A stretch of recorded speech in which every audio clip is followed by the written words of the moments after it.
समोर म्हणजे आत्मविश्वासाने बोलू शकतात, आपली कला सादर करू शकतात. अगदी कमी वयात हिमालयाकडून ज्या शिक्षकाकडून ज्या मार्गदर्शकाकडून त्यांना मिळतंय त्यांचे खूप खूप अभिनंदन.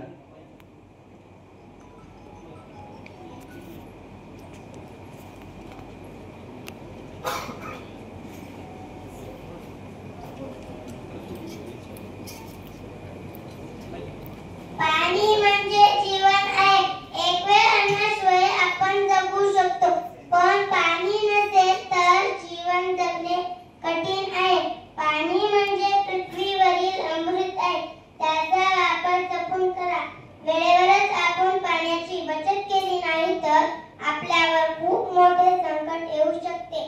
म्हणूनच इयत्ता दुसरीचे विद्यार्थी आपल्या समोर सादर करीत आहेत कथानाट्य.